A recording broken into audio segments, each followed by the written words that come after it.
Serbisyong taus-pusong ihahatid sa ating mga kababayan.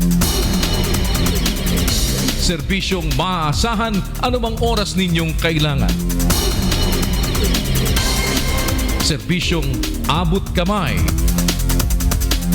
Ito ang serbisyong kasangbahay.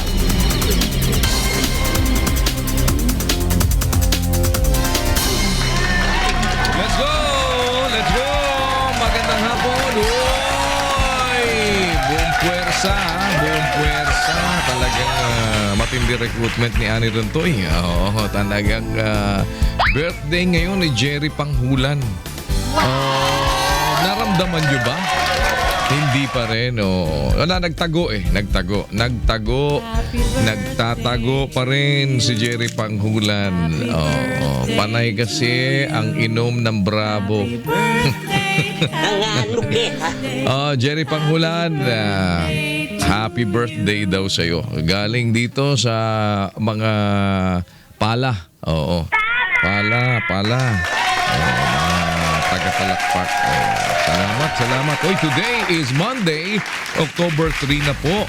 Pumasok na ang buwan ng Oktubre. Salamat after ng 3 araw na International Thanksgiving. Salamat sa Panginoon sa isa pang mabuting pagkakataon. Muli tayong nakaraos ng ating Thanksgiving sa loob ng 3 araw. And back to work tayong lahat ulit ngayon dito. At dire-diretso ang atin pa rin public service, walang humpay. At alam niyo naman po, pagka ganitong mga oras na, yan, alas 4:35 na kasi. Dapat kanina pa kami. Pero, syempre, yan hoy hanggang 5:45 in the afternoon. Ang atin pong paglilingkod sa inyo. Ako po ang inyong Kuya Daniel Razon. Patuloy tayo napapanood. Live tayo ngayon dito sa UNTV. At of course, sabayan po tayong napapakinggan sa Radyo La Verdad 1350. Bukod po dyan, pwede nyo rin kaming mapanood sa atin pong Facebook. Yan ang untvweb.com. Iniimbitahan namin kayo dyan. Paki-download lang nyo ang ating UNTV mobile application. Pwede nyo nang mapanood ang ating mga programa ng UNTV live habang tayo'y sumasahimpapawid. Yan, diretso ho yan. Yan ay ang ating live streaming. Bahagi po ron ng ating mga ibinibigay na serbisyo iOS at ang ating Android. Pwede nyong ma-download yung ating mga UNTV mobile application. Pwede na kayo mamili doon kung makikinig ba kayo sa radyo, kung kayo ba ay manonood sa TV, o pwede nyong magawa lahat yan. Talagang kompleto ba puwersa ninyo ngayon? Kompleto. Sige. Bahagi po rin po ng ating program ang pagbibigay naman ng free legal consultation. Kaya meron po tayong abogado na kakantabay sa mga magpupunta po dito sa ating himpilan o doon sa mga tatawag sa ating programa. Nandyan po si Attorney Mel Roque mula sa ating Law Center. Kaya kung meron mo kayong mga legal and at the same time yung mga medical concerns, pwede kayo magsadya dito sa 907 EDSA UNTV Building, Barangay Filam, Quezon City. O kaya tumawag lamang ho sa 442-6244 Local 157. Bukas po, meron tayong makakasama kung loloobin ng Panginoon, isang pediatrician ang papasyal naman ho dito sa atin. Siya po si Dr. Catherina Flor Cruz. And syempre, meron pa rin tayong kasamang lawyer galing sa ating Law Center. Tuloy-tuloy po ang ating serbisyo sa pamamagitan ng UNTV Action Center. Open po yan Monday to Friday, alas 8 ng umaga hanggang alas 5 ng hapon. Pwede kayong tumawag sa ating mga telephone numbers. Yan po ang nasa inyong mga TV screen. Doon sa mga nakikinig lang sa radyo, pwede kayo sa 442-6254, 442-6255, and 442-6244. Local 181. Hanapin lamang si Dayan Kainya. Yan ho, si Dayan Kainya. At saka ito naman si Rome Traballo. Yan, si Rome Traballo. So yan ang mga hanapin po ninyo. Isang kain niya ng kain. At saka isang Traballo ng Traballo. Dalawa lang, di ba? Kaya tandem sila. Trabalyo yung isa, kain yung isa. That's right! Oh no!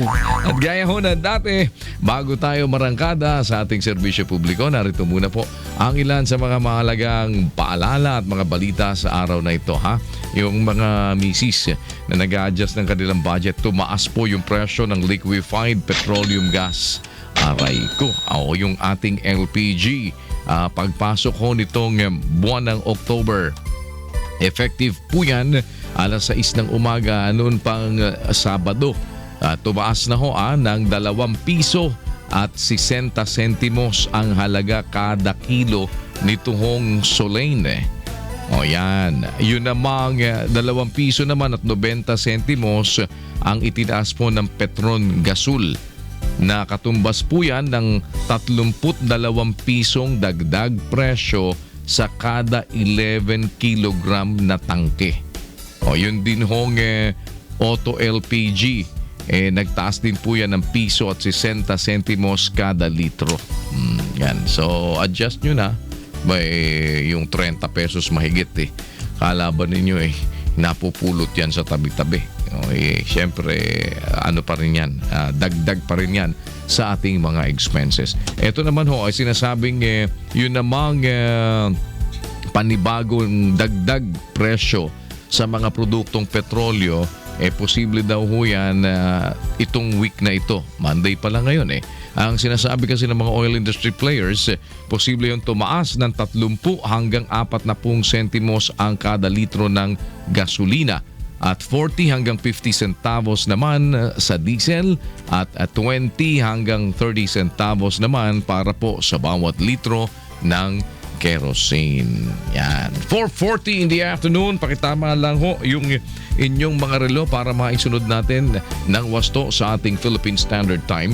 Pinirmahan na po ni Pangulong Rodrigo Duterte yung Executive Order number 3 para taasan yung combat duty at yung incentive pay ng mga tauhan ng Armed Forces of the Philippines at uniformed personnel ng Philippine National Police. Ayan, si Pangyaw daw ay magpupulis na Ready na siya sa Oplan Tokbang. Tokbang. Pagka medyo alanganin, katok, bang, tok, bang. Ganun na. Hindi na tokhang. Yan. Pagka kayo ay nanlaban, tok, bang. Ganun, di ba? Yan. Pero eto sa kasalukuyan, 500 piso lang ho kada buwan ang combat duty pay ng mga sundalo, habang 150 pesos naman kada isang araw kapag ka nasa aktual na pakikipaglaban doon sa mga rebelde, doon sa mga bandido at yung mga teroristang grupo. Yung mga pulis ho, meron naman daw sila na 340 pesos na combat duty kada buwan, yung kanilang combat duty pay.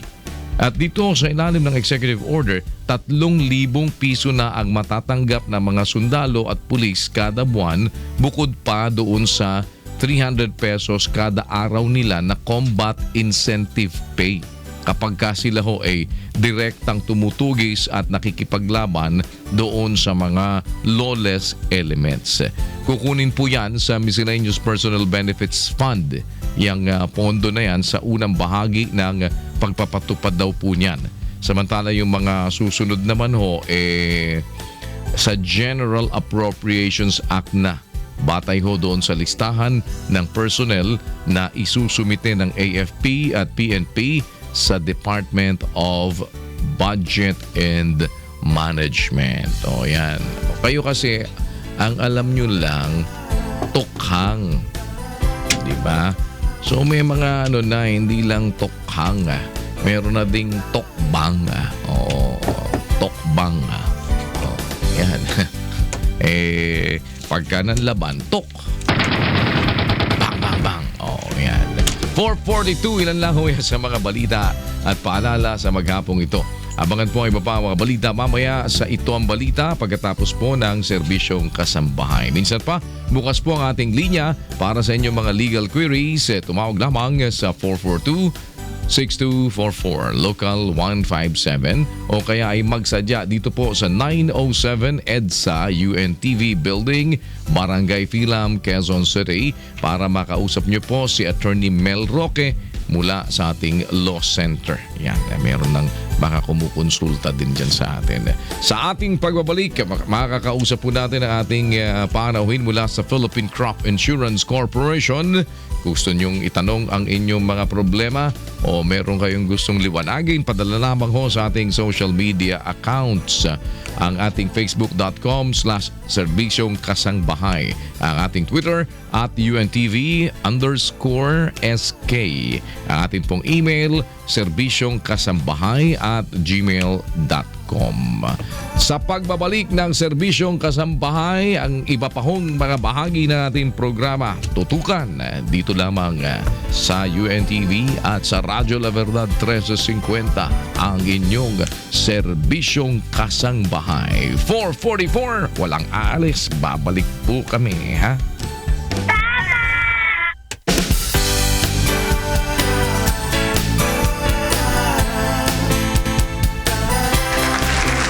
Balik po tayo. Welcome back dito po sa Serbisyong Kasangbahay. 4:47 na po ng hapon. Alam niyo po, ang ating bansa, alam naman natin siguro yan tayo parang favorite, sabi nila, no? Daanan ho tayo kasi ng mga natural calamities.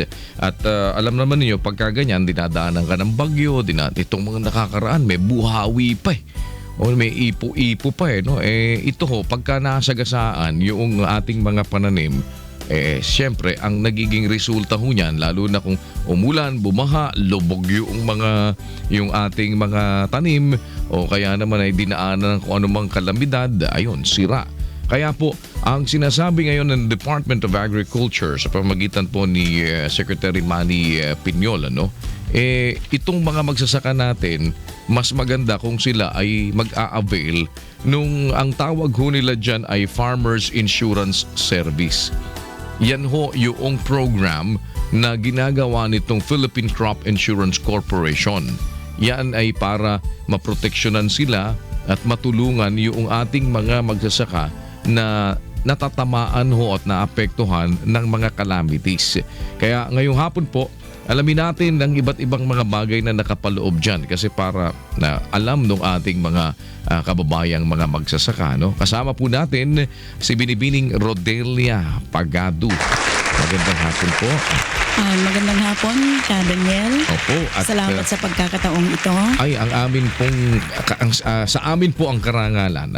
Sila po ay ang Business Development and Marketing Manager ng Philippine Crop Insurance Corporation. Tama po yun, PCIC ang tawag sa inyo.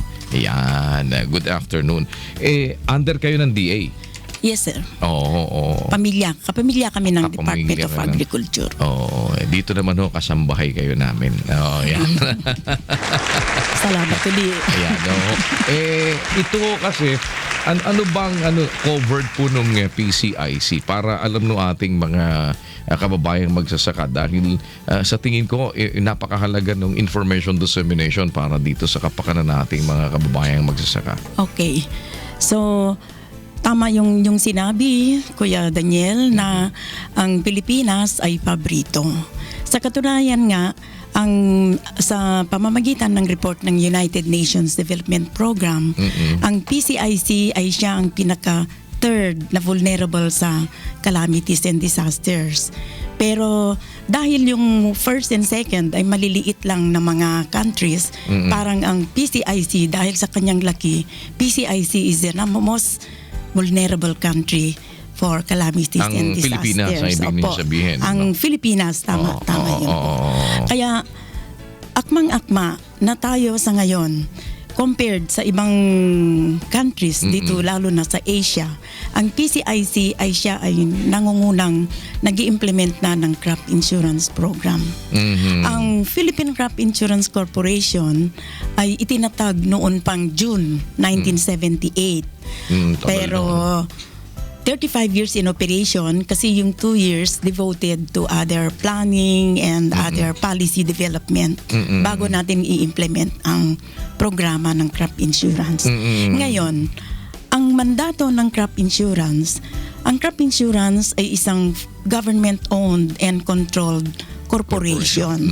Ang nakaatas na aming gawain ay upang magbigay protection sa ating mga magsasaka o mangingisda sa mga panahong may kalamidad kagaya ng bagyo, tuyot o baha at kung may mga outbreak ng pest and diseases. So, ito ho ay magsasaka kasama dito ang mga mangingisda. Tama po, kuya. So, ang covered po nito, mga pananim at maging yung mga bangka ba? Kasama ba dyan? O yung mga, ano ho ba doon sa part na mangingisda ang covered nito? Okay. So bago ako dadako doon sa mga details ng coverage natin, gusto kong isalaysay kung ano-ano yung mga programa na masasakupan ang mga magsasaka at ang mga mangingisda. Ang Philippine Crop Insurance Corporation ay siyang namamalakad sa mga crop insurance protection para sa ating mga farmers. Ngunit ito ay hindi lang limited sa crops. So meron tayo under the crop insurance program, nandyan yung coverage natin para sa rice farmers, nandyan yung corn farmers, at nandyan yung high value crop farmers. Ano itong mga high value crop farmers? Ito yung ating mga magsasaka na ang kanilang produksyon ay maliban sa rice and corn.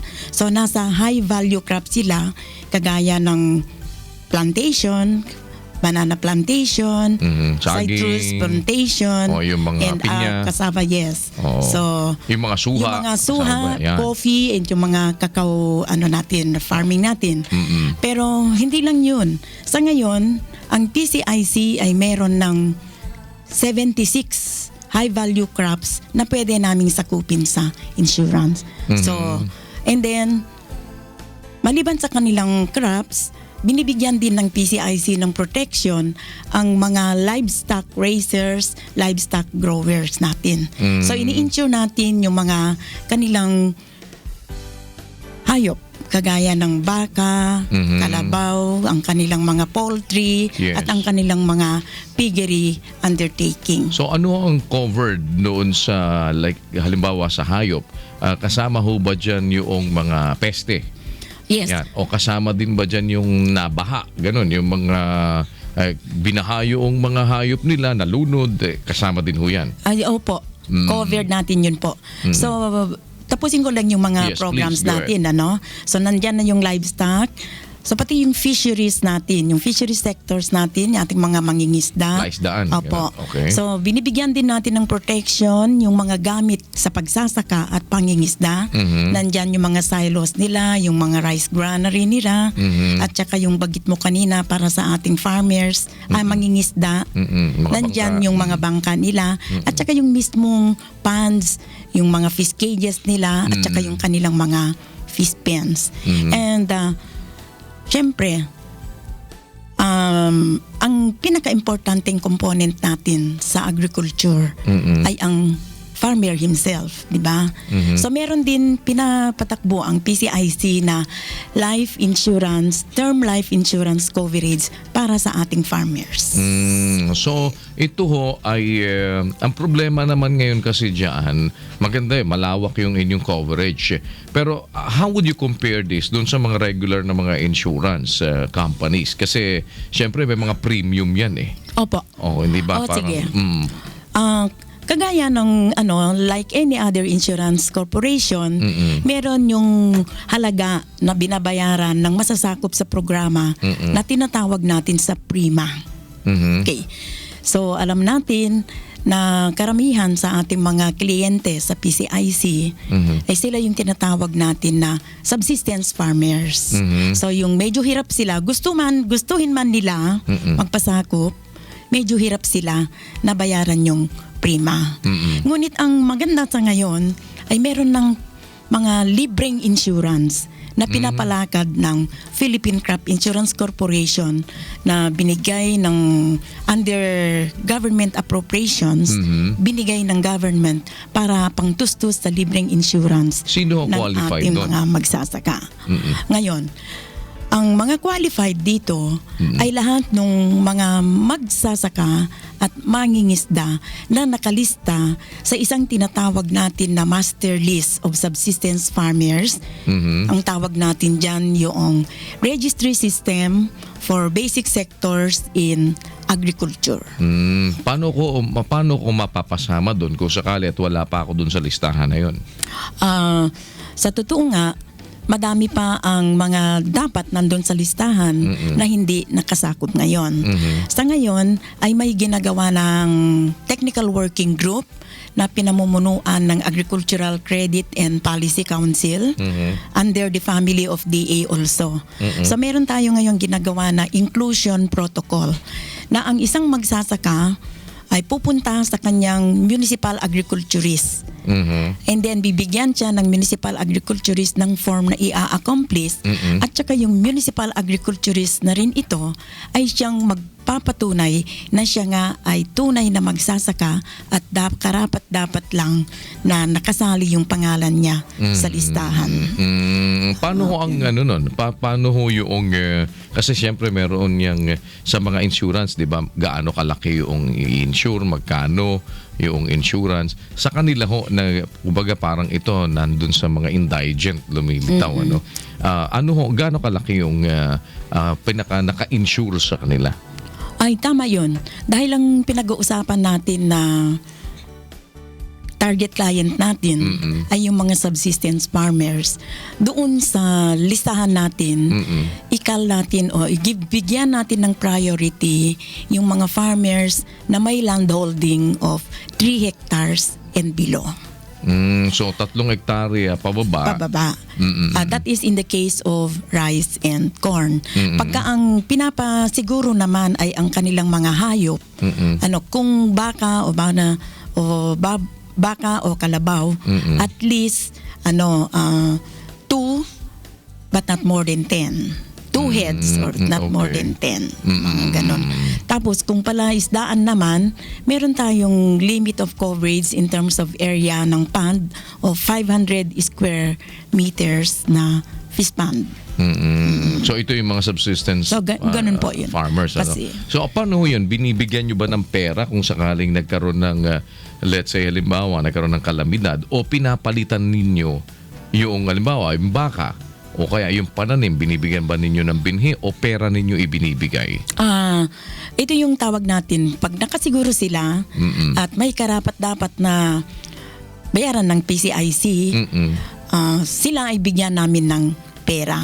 Yung perang iyan ay kung ang nasira sa kanya o ang na-damage sa kanya ay nawala yung baka niya, yung perang ibabayad namin, kung gusto, ibibili niya ulit ng baka na ipagpatuloy niya o baboy na ipagpatuloy niyang i-grow, palakihin. Siya bahala na bumili na. Pero ganun siya na bahalang bumili. Opo. Ganun din po sa crops. Pera din po ang ating ibabalik. At saka, iyon, kung ang magsasaka talagang hahabol siya na makapagtanim ulit kung sa simula pa lang na total loss, so hindi na pwedeng ipagpapatuloy yung kanyang pagsasaka, kundi bagat mas mabuti na lang magsimula siya ulit. So yung perang ibabayad ng PCIC, pambili niya ulit ng mga kakailanganin niya upang makapagtanim muli. Ang ito humang PCIC exclusive na kayo lang ang pwede sa mga crop o may iba pang mga insurance companies na nag-i-insure ng mga crops? Ay sa totoo lang po, PCIC is the lone agricultural insurer. Kasi madami ang ating private insurance partners sa labas, pero hindi pa sila ngayon nagve-venture sa agricultural insurance dahil sa alam mo naman ang insurance, agricultural insurance, very vulnerable at saka very high ang risk. So namumukod tangi lang kayo? Namumukod tangi lang. Although sa ngayon, meron ng directive ang Department of Finance and the Insurance Commission, the Insurance Commission in particular, na the private sectors ay dapat makibahagi sila o makipag-partner sila sa PCIC in the implementation of agricultural insurance through the micro-insurance facilities. Gaano kalaki na ho ba ang inyong membership dito sa PCIC ngayon? Kasi ang nagiging problema nga dyan, yung iba kung minsan hindi nila alam kung paano o kaya yung hindi na cover na dahil wala naman sila talagang pambayad ng premium, basta nanatili na lang sila na gano'n, na at risk yung kanilang mga pananim. Samantalang pwede naman pala sila na mamiyembro, no, doon sa sinasabi ninyo na libre lalabas.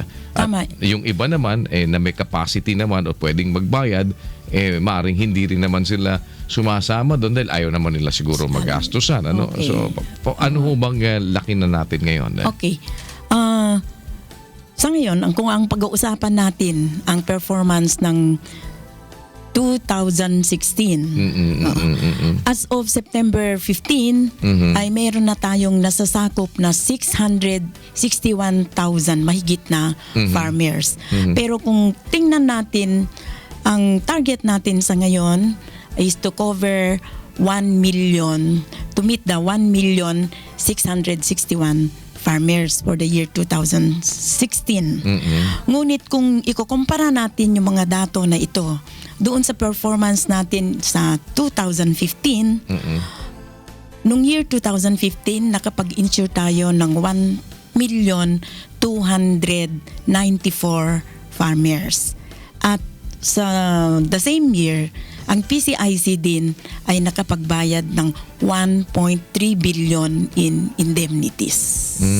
So yun lahat-lahat na yun kasama na yung nagbabayad at hindi nagbabayad? Doon sa ayun member yung nagbabayad kabuuan? ng prima. Kabuuan yun. Okay. Doon sa libre at saka yung nagbabayad ng sarili nilang prima. Hindi ba kayo nalulugi? Kasi considering, alam niyo yung insurance, di ba? Habang walang calamity, may kita ka. Pagka naman nagkaroon ng kalamidad, naku po, disgrasya. Parang gano'n ang nangyayari dahil bayad ka dyan. Di ba? Sa haba na rin ho ng panahon ng existence ninyo, hindi pa ho ba tao bangka? Sa awa naman ng Diyos, hindi pa naman. Kasi ganito naman sa... Malapit na ba? Malapit na? Hindi naman. Lalong lumalakas pa ang ng crop insurance, kuya. Para nga pinapalakas kasi ng government ang crop insurance upang handa na tumulong sa ating mga magsasaka. Magkano na ho ba pondo nyo? Kasi ang PhilHealth, lumalaki ang nila. Medyo maganda ang takbo ng PhilHealth. Kayo ho, malaki na ba ang pondo ninyo? As of now, magkano na ho ba? Kasi alam nyo, tinatanong yan ng mga nagpapa-insure. Di ba? Ano ba ako papa-insure? Naku baka wala ka naman pera yung PCIC. Tama yun. Kasi tinitingnan nila kung talaga bang pag nagkaroon ng kalamidad, kaya nyo magbayad? Kaya bang magbayad. Sa ngayon po, by way of Republic Act 8175, kakusana, ang PCIC ay meron ng budget, capitalization of 2 billion pesos. Okay. At sa ngayon din, sa pamamagitan ng Government Appropriations Act, binibigyan ng PCIC ng dagdag na pondo. So sa ngayon, para lang dyan sa libreng insurance natin para sa ating magsasaka, for the year 2016, ay nag-appropriate ang national government ng 1.6 billion. Pero sa ngayon magkano pa lang ang pera nyo? Yun na nga yung po. at hand, yung attend, yung 2 billion na 2 billion, ayan, capitalization namin.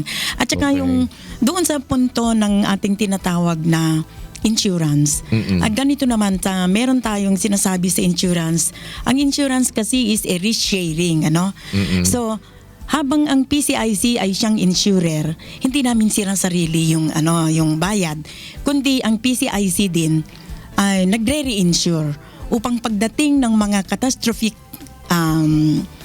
cases o catastrophic events, may katulong kayo sa pagbabayad. Na ang PCIC makakabawi doon sa binayaran sa ating farmers. Parang halimbawa, kayo ay naka-insure din kayo. Yes. Kaya ang tawag natin, PCIC ang insurer Tapos, nagre-reinsure kami para sa sariling protection din ng operation ng PCIC.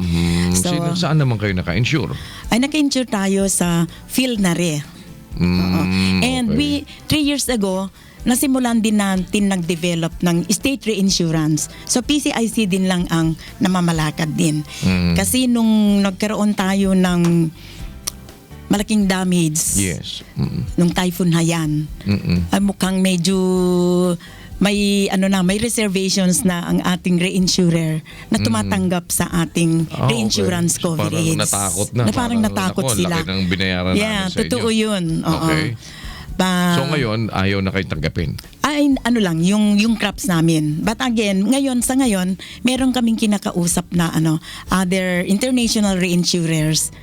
Baka sakali matanggap ulit. We are working out partnership with reinsurers. Wino-work out nyo pa lang kung yun. So hindi pa kayo naka-insure ngayon ulit as of now?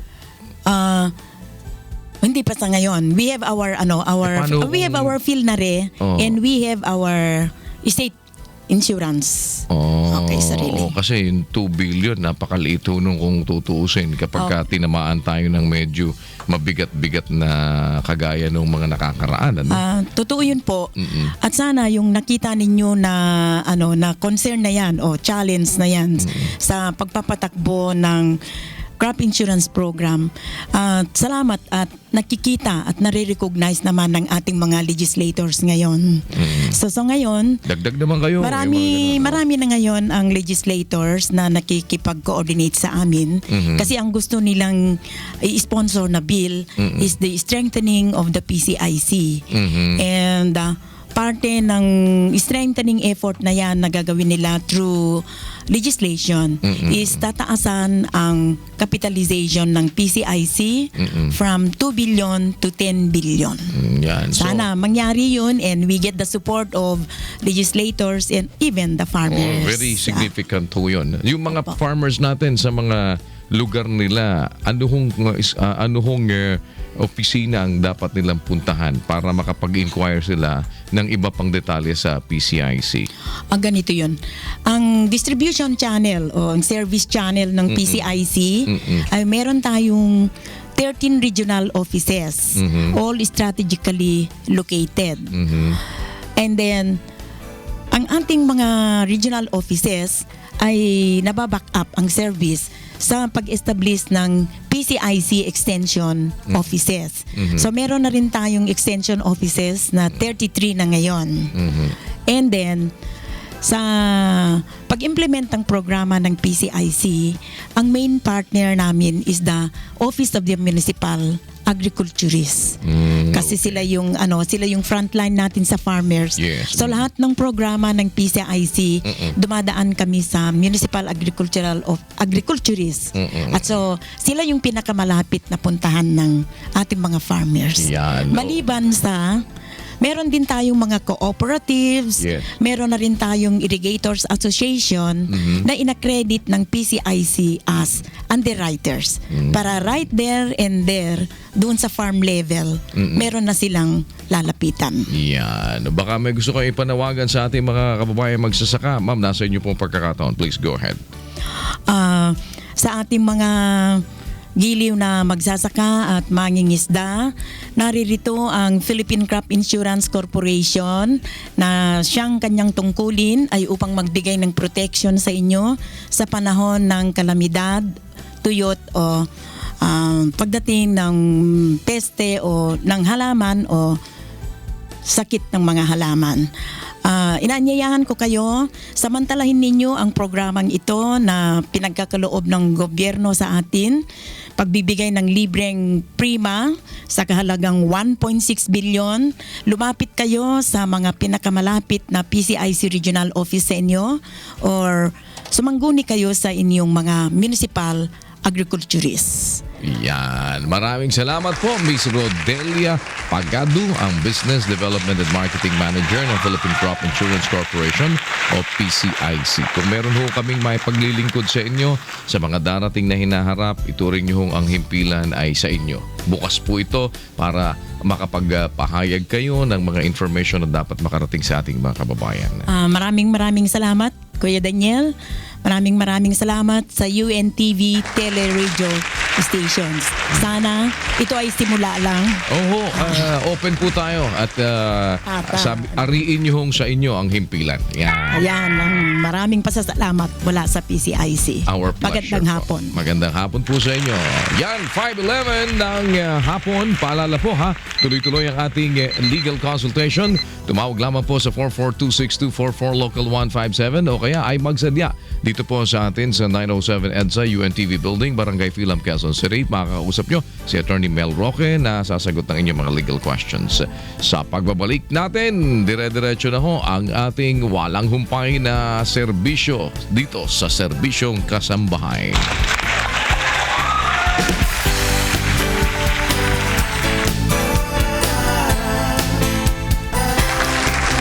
Balik tayo, 5:14 in the afternoon.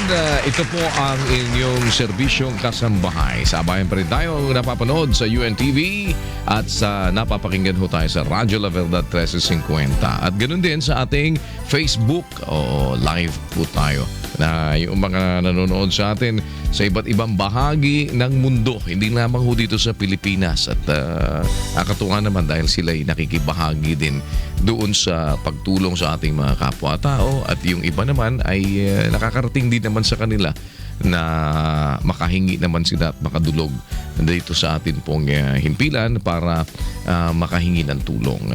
Ito naman, bago tayo magpatuloy ha at babalikan natin baka si Ma'am Annie medyo na to, malapit na din to sa senior moments. Di ba parte ka na ba ng senior moment? Oh no! Si Jerry, lagpas na sa senior moment eh. Ikaw ba kasi madalas ka na rin nasi senior moment eh. Ilan taong ka na ba? Senior ka na ba? Ha? Senior ka na? Sabi niya, kuya naman, di ba sabi mo, yan ang isang bagay na hindi dapat itinatanong. Lalo na pagka sa babae. Ayaw nila yan na itinatanong sa kanila. Yung ilang taong ka na ba? Para mo na daw tinanong sila ng hindi maganda eh. Oo, huwag kang mga parang sinabi mo na magkano pera mo, parang gano'n. Wag mo tatanungin yan. Pero senior moments muna ang ating pag-usapan. At kilalanin po natin ang kababata ni Annie Rentoy. Si Tatay Marcial. 74 years old si Tatay Marcial. Pero si Tatay Marcial ho ay merong cerebral palsy. Subalit sa kanyang edad ho, sa kabila ng kanyang kapansanan, nakakapagpatakbo siya ng isang maliit na negosyo. At ang kanyang mga tauhan po dyan ay kapwa niya din naman PWDs. Sarap naman Wow! So, silipin natin.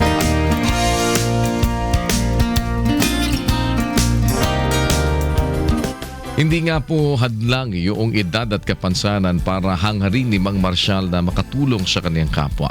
At katuwang ang kanyang may bahay na si Aling Flor ay mahigit 2 taon na po nang pasimulan nila yung kanilang munting negosyo para makapagbigay ng kabuhayan sa mga taong may kapansanan. 74 na taon na po itong si Mang Marcial at meron po siyang cerebral palsy.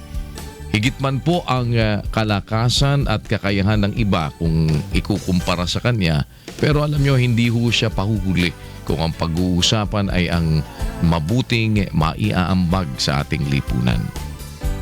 Pagkita tayo, kaya minsan na dapat unaw na makita ng mga medyo patapatan na may pagkikulaan nila. Pwede akong magsalita kay Juan, pero ano mangyayari?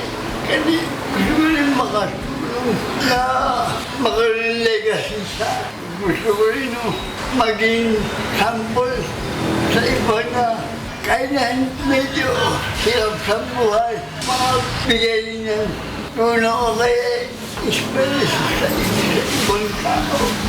Na hindi ko matanda ka na. Wala ka silbi. Ang asawa ho ni Mang Marcial na si Aling Flor ang unang sumusuporta sa kanyang mga hangarin. Kahit kapwa may edad na po sila ay hindi sila napapagod na magpatuloy. Ang purpose talaga na lahat ng may kapansanan, kung maaari, para hindi mababa tingnan sa lipunan, kailangan bigyan ng kabuhayan. O, yun ang gusto niya mangyari. Dapat, lahat naman tayo may talent eh. Kaya lang, i-train para sa ganun, may kabuhayan.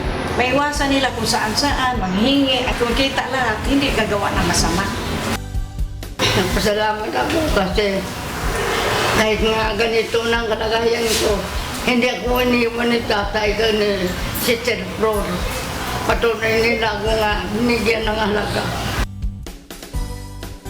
Mahal ko, pagkandila, kaya sa huli sandali, nagbibigay ng liwanag.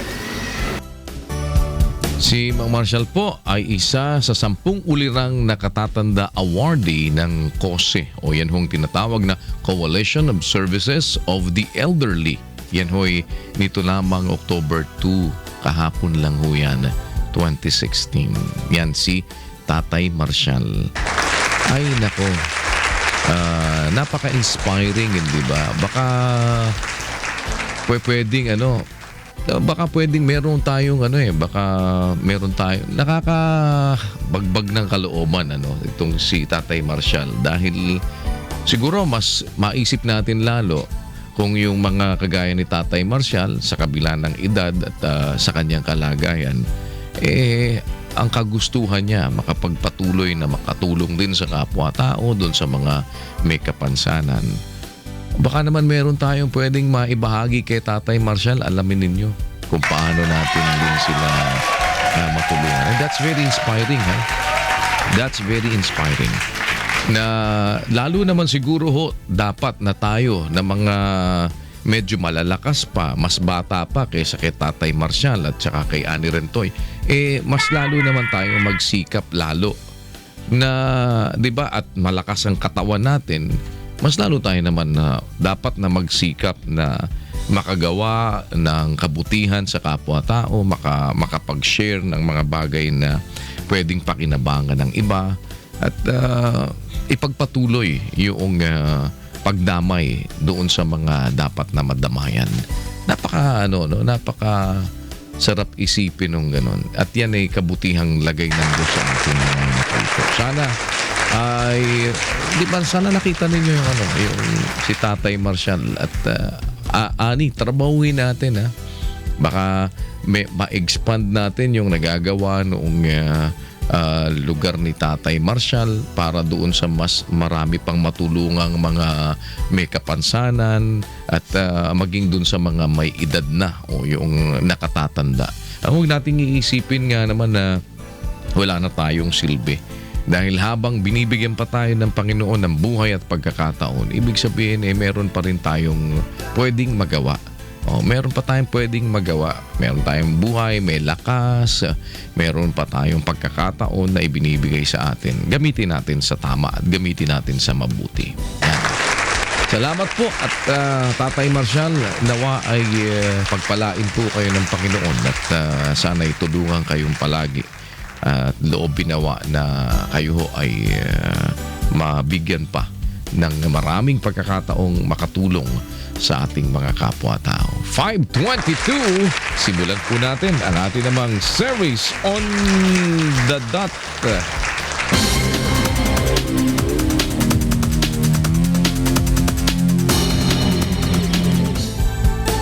Kasama po natin ngayon si Ruby J. Descargar, 28 years old. Galing po ito sa Barangay Katintuan, Cabacan, North Cotabato. Magandang hapon sa iyo, Ruby J. Magandang hapon din po, kuya. Oo. Ano ang may paglilingkod sa iyo? Ano bang palayan mo? J? O... Paos po. Ha? Paos po. Paos. Paos. Layo Ruby J. Tapos Paos. May boses ka naman. Hindi ka naman Paos. Ba't ka tinawag na Paos?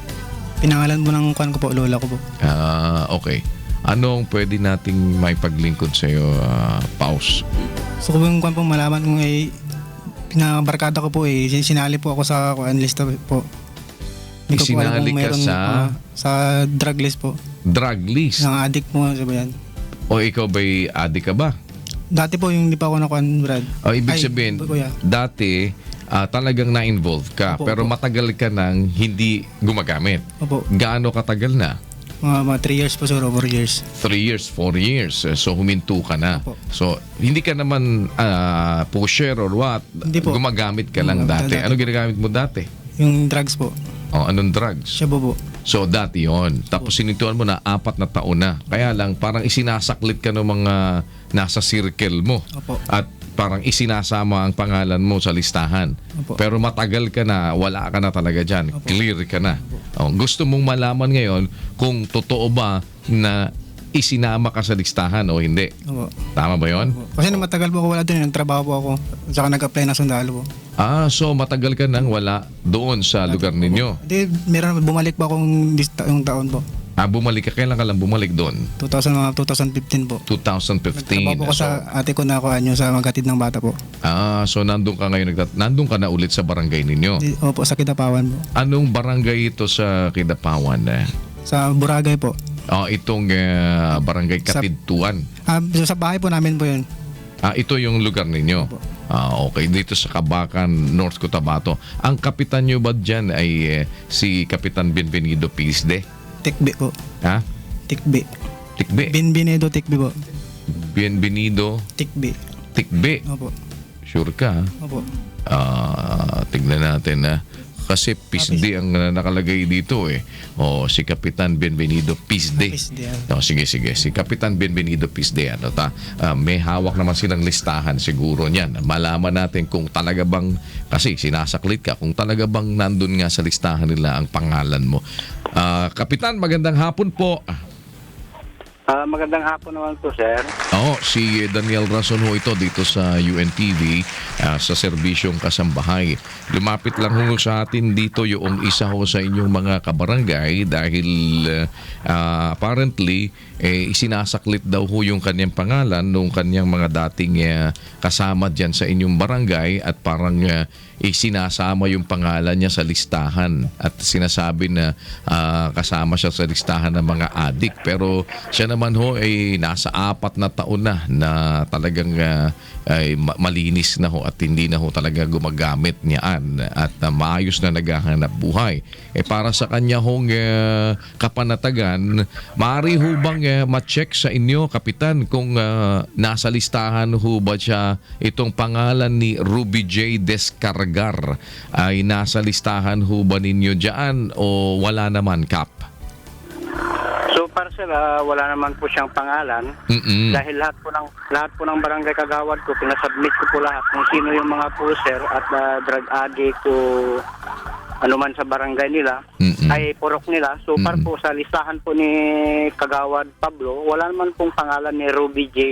Taos Descargar po. Ayun. So at least para ho mapanatag lang din itong tao dahil ang paniwala niya naman talagang hindi naman na dapat malagay siya sa listahan dahil talagang hindi naman ho siya nag-a-addict. Yan. Kapitan. Okay. Kasi, opo.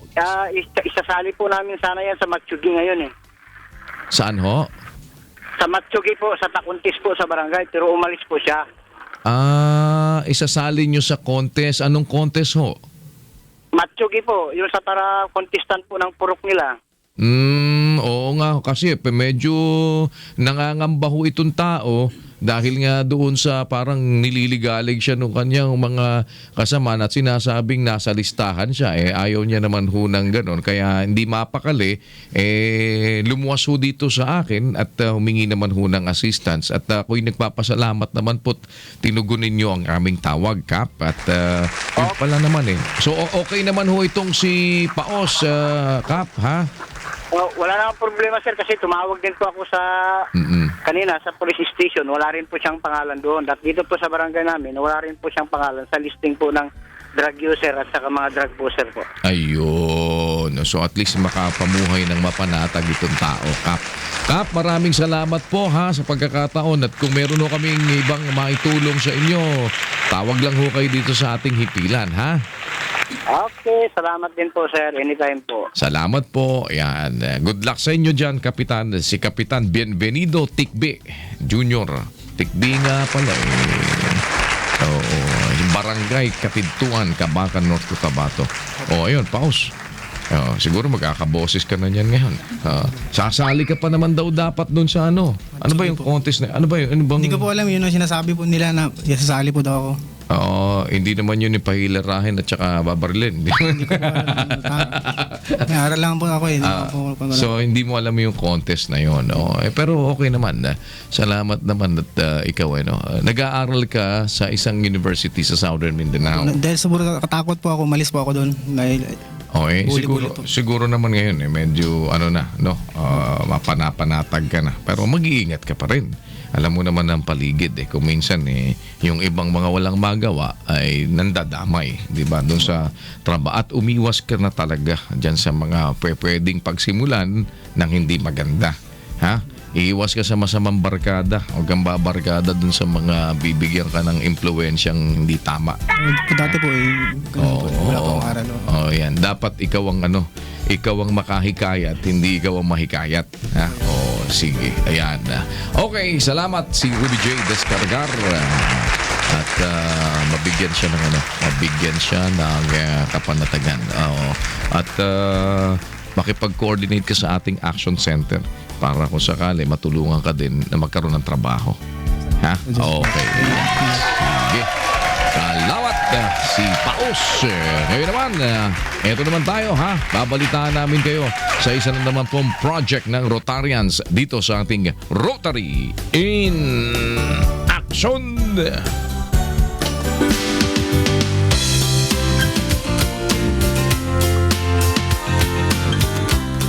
Eto ho Ani, kumpleto pa ba ang ngipin mo? Ha? 10 mga daliri, kamay at paa. Yan. Bata, oo naman, oo. Pero kumpleto ipin, di ba? Ha? Okay, kumpleto. Maganda ang smile ni Ani. Close-up smile pa Pwedeng pang ECU. Alam mo ba ECU? Hindi ICU, ECU. Iba yung ICU yung ECU, ibig sabihin, extreme close-up. Yan, di ba? Wow. Talaga naman. Pero karamihan sa mga nagkakaedad, alam nyo, ang isang nagiging problema, bukod sa nawawalang buhok. Ang dami naman dapat pag-usapan Bakit mo naman nakita nyo nagtatago na nga si Joseph Miranda? Pinag-uusapan nyo na naman. Gusto nyo na naman kumain ng banana Q? Di ba? Masarap ang banana Q. Tsaka kamote Q. Masarap yan. Wow. Lalo na kung ang gagamitin mong patamis ay panutya. Masarap yan. Akala mo. Eto, pagka nagkakaedad, hindi na makakain ng lechon. Kasi bukod sa mataas ang presyon, unti-unti medyo naglilikat na yung panggiling. Nawawala na ang ngipin, yung bakod.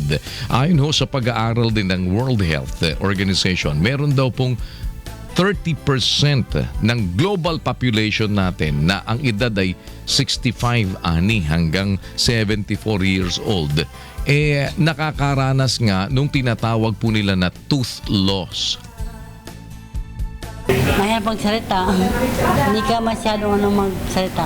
Pagkain mahirap din kasi hindi ka matutunawan maigi. Hindi makakain, maayos. Tsaka yung pagsasalita, hindi masyadong malinaw. Hindi ka makakanta, hindi ka makaawit. Oo naman, hirap naman pagka wala kang ngipin, di ba? Mahirap pagsalita. Sabi, there was never an us. Di ba? Mahirap pagsalita.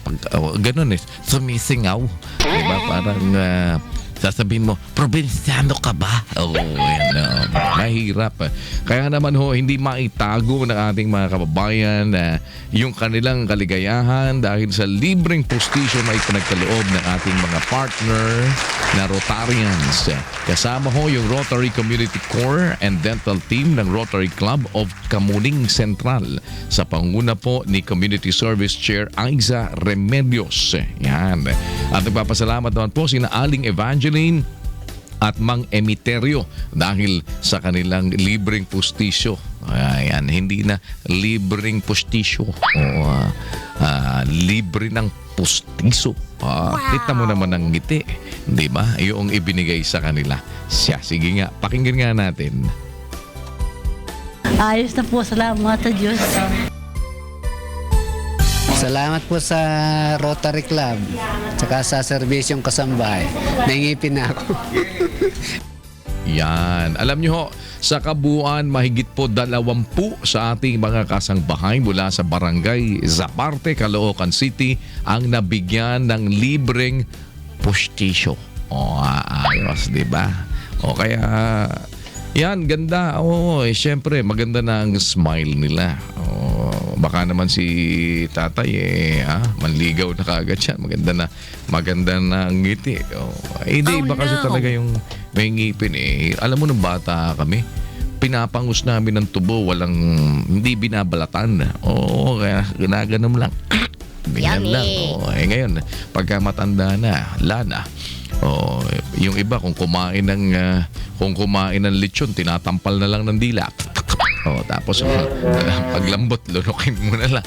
Ang hirap din. Kaya salamat sa ating mga partners diyan sa Rotary Club of Camuning Central. Ayan. At tuloy-tuloy naman yan, pati yung ating mga medical missions na ginagawa, kasama din po yan, pati na yung pagbibigay ng libreng postiso. Yan. 5:34, tuloy-tuloy ang ating service on the dot. Naman.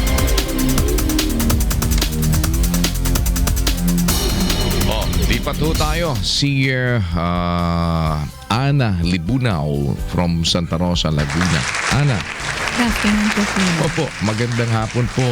Ano po bang maipaglilingkod? Bali po yung mister ko po ang may hihingiin po sana na na second opinion po para po doon sa condition niya. Ano ho ba ang problema? Mayroon po siyang bukol sa dibdib. Nakapagpatingin na po siya sa mga mga espesyalista pero magkaiba po kasi yung yun pong sinasabi nung iba, medyo nagkokontra po. So, ngayon po... Nakailan na po kayo nang napuntahan na doktor na nakonsulta sa kalagayan nyo? Mga 4 po. 4? Yan ho bang boses ninyo ay resulta noong inyong parang bukol? Dati ho, hindi naman ganyan. Opo. So, yan ho, nag-umpisa maliit lang. Tapos lumaki po ng lumaki. Na-biopsy na po ba yan? Hindi pa po. Hindi pa ho kayo. Anong check po ang ginawa nila? Hanggang ultrasound lang po. Ultrasound pa lang. So lahat ho, binigay nyo ho yung result ng ultrasound ninyo? Doon sa mga doktor na pinuntahan ninyo. Opo. Pero wala pa rin further examination po sila na ini-require. Kagaya halimbawa ng iba pang mga test. Yung iba pong doktor gusto po nila ng CT scan, meron naman po yung isa MRI.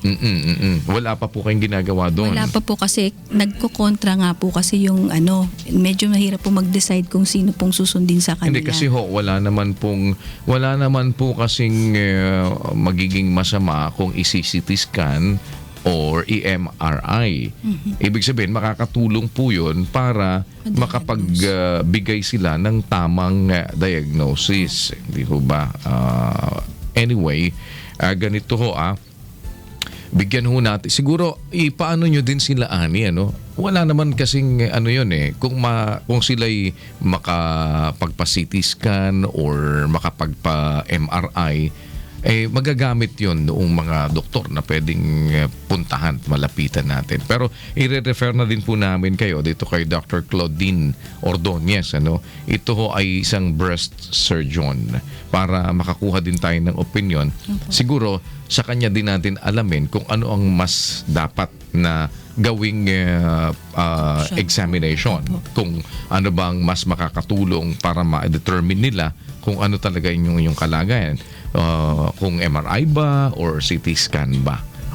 Ano natin at hirap kayong magsalita. Opo, kuya. Tsaka yung paglunok po. Pag lumulunok kayo masakit. Hindi naman po. Hindi naman masakit pero nahihirapan kayo. Dito sa dibdib mismo.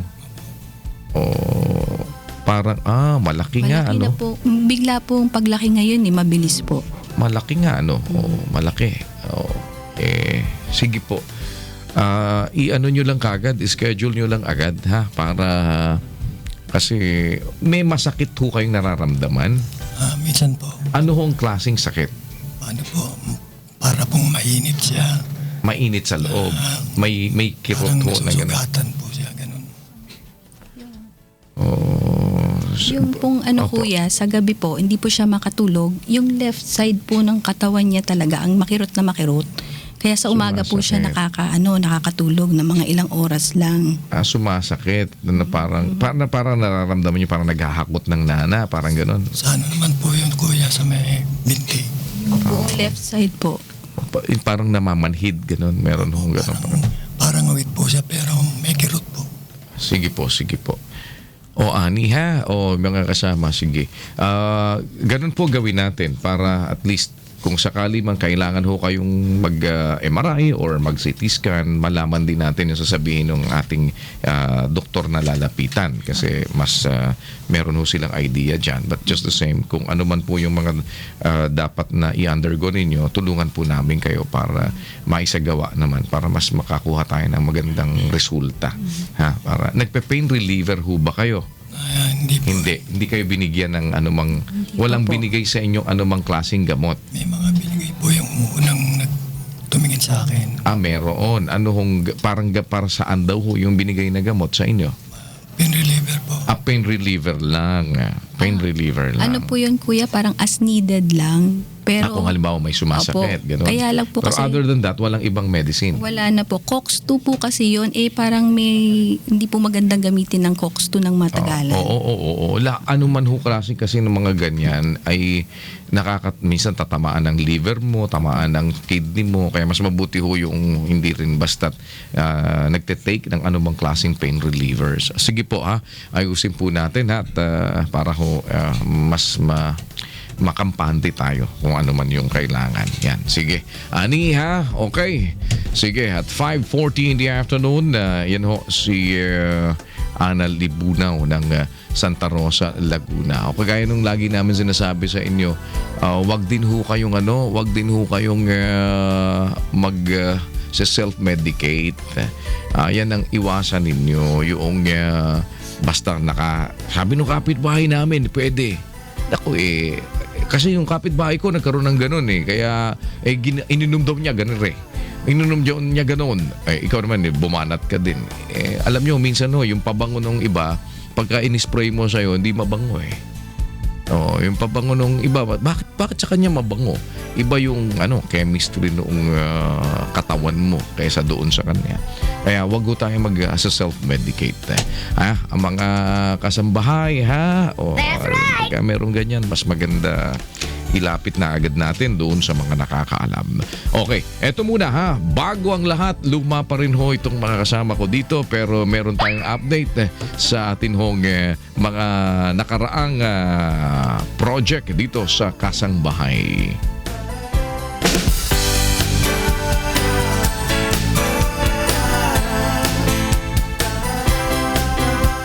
Isa lamang ho itong si Mang Aurelio Cruz sa marami nating mga kasambahay na lumalapit sa UNTV Action Center para humingi ng tulong sa kanilang mga suliranin. Sa edad po na 73, hirap hong dumumi itong si Mang Aurelio at hindi na rin ho kayang lumakad. Kaya po nagkaroon siya nung tinatawag na hemorrhoid o yun ho yung almoranas. Nagpunta po ako dito dahil sa may surilanin po ako sa aking almoranas. Ayaw na po siyang pumasok, lumabas na po siya, nagdudugo. Kaya po ako nagpunta dito para humingi ng tulong kung maaari. At kung tutulungan po ako, di salamat po sa Diyos. Kasi nga po, hindi ko po kaya yung pangangailangang pinansyal ng aking karamdaman. Sa awa tulong po ng Panginoon, agad naman tumugon ang ating palatuntunan sa suliranin po nitong si Mang Aurelio sa pamamagitan ni Dr. Eduardo Ezeque ng Manila Medical Center. Pagkatapos po na ma-review at muling matignan si Mang Aurelio, nagbigay na po siya ng kanyang komento. Mr. Aurelio Cruz, nireview na natin yung result ng iyong test. You seem to be in a perfect condition. Maganda ang baga, maganda pa ang puso, pati ang kidneys mo at sugar, maganda siya. Tungkol naman po dun sa unang complaint nyo na kayo merong almoranas nung una tayo magkita. Meron nga po, pero nasa loob. Kung yung dating sinasabi nyong lumalabas at nakalabas, nakaganda sa inyo yung gamot na binigay. Lumiit siya, pumasok siya, at nawala na yung pagdudugo. Kung walang nagdudugo, walang masakit, at hindi siya malaki, hindi kailangan ng operasyon. At labis ho natutuwa at nagpapasalamat si Mang Aurelio dahil maganda ho yung natanggap niyang balita. Nagpapasalamat po ako sa Diyos at ang kinalabasan ng mga laboratorio yung ginawa sa aking lupang katawan ay mabuti lahat. Nagpapasalamat po ako kay Kuya Daniel at sa pamamagitan niya ng programa ng serbisyong kasambahay, nabigyan ako ng pagkakataong matingnan ng doktor. Ngayon po, mapakaganda na po ng pakiramdam ko. Nawala na po yung aking pagsisino, yung aking pagdighay, yung aking mga pag-ubo, at hindi na po masakit yung aking almoranas. Bumalik na po siya sa normal. Salamat po sa Diyos. Ay, salamat naman. Salamat din po sa mga nagiging katuwang natin sa pagbigay ayuda dito sa ating mga kababayan na lumalapit sa atin. Of course, ang ating laging pagpapasalamat at pagkilala ng kabutihan ng Panginoon dahil sa mga ganitong pagkakataon, alam naman ho ninyo, tayo naman po'y nagsisilbi lang ho tayong alila dito. Tagapaghatid lamang ho niyan dun sa mga mga dapat na paghatiran. Kaya lagi ho yun ang ating gustong masabi sa inyo. Karangalan po namin na kami ay makapaglingkod. Ang karangalan ho ng makapagsilbi sa inyo ay sa amin. Kaya po tuloy-tuloy naman tayo bukas. Kung loloobin ng Diyos, 4:30 ulit tayo hanggang 5:45. At least boundary tayo today. Salamat din kay Attorney Mel Roque na umahataw pa rin sa bibigay ng advice. Tatay, gagalit yata. Easy lang po tayo. Painumin ng tubig. Huwag magalit. Baka kailangan ng BP. Sa lahat ho ng mga nakiisa sa atin, sa ating mga ginagawang serbisyo sa ating mga kasambahay. Higit sa lahat, ang atin po laging pagpapasalamat sa Panginoon dahil sa muling pagkakataong ipinagkaloob sa atin na tayo po ay makapaglingkod. After all, tayo naman ho ay mga walang kabuluhan at alipin lamang ho tayo na ginagawa lang natin ang ating mga katungkulang gawin. Nananatili po na sa Diyos ang lahat ng karangalan at kapurihan.